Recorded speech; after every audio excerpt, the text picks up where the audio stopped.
কমে গেছে। তারা অন্তর জ্বালা জ্বলছে।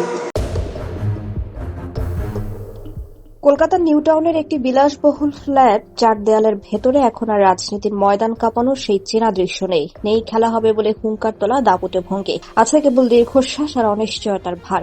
নিষিদ্ধ আওয়ামী লীগের সাবেক সাধারণ সম্পাদক ও সাবেক মন্ত্রী ওবায়দুল কাদের এখন বাংলাদেশে ফিরতে মরিয়া। তবে সীমান্তের ওপার থেকে ফেরার কোনো বাস্তব পথ দেখছেন না তিনি। সংশ্লিষ্ট সূত্রের দাবি, ভারতের আশ্রয়ে থাকলেও কাদেরের কণ্ঠে স্পষ্ট হতাশা ও ক্ষোভ। তার মতে, ভারত কিংবা যুক্তরাষ্ট্রের উপর ভরসা করে দলটি যে প্রত্যাশা করেছিল তা পূরণ হয়নি। বড় শক্তিগুলোর কাছে আওয়ামী লীগ এখন গুরুত্বহীন হয়ে পড়েছে।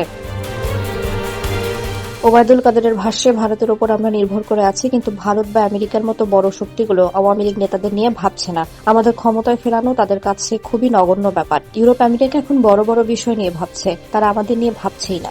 সূত্রের বরাতে জানা যায়, 23 জানুয়ারি দিল্লিতে শেখ হাসিনার সশরীরে উপস্থিতি কিংবা অন্তত একটি ভিডিও বার্তার আশায় ছিলেন দলটির কর্মী সমর্থকরা। ধারণা ছিল এতে রাজনৈতিক সমীকরণ বদলাতে পারে, কিন্তু বাস্তবে সশরীরের বদলে আসে একটি সংক্ষিপ্ত অডিও বার্তা, যেখানে মূলত ডক্টর মোহাম্মদ ইউনূসের প্রতি ব্যক্তিগত ক্ষোভ প্রকাশই প্রাধান্য পায়। ওবায়দুল কাদের মনে করেন, হাসিনার শক্তিতে দলটি চলছিল, আওয়ামী নেতারা তাদের দায়িত্ব ঠিকভাবে পালন করেনি, তাই আমরা এই মুসিবতে পড়েছি। জানি না কবে এর হাত থেকে রেহাই পাবো। সংশ্লিষ্টদের মতে, দিশাহীন হয়ে পড়া অনেক নেতা এখন কলকাতা ছাড়ার কথা ভাবছেন। কেউ কেউ কানাডা কিংবা অস্ট্রেলিয়ায় স্থায়ীভাবে চলে যাওয়ার পরিকল্পনা করছেন।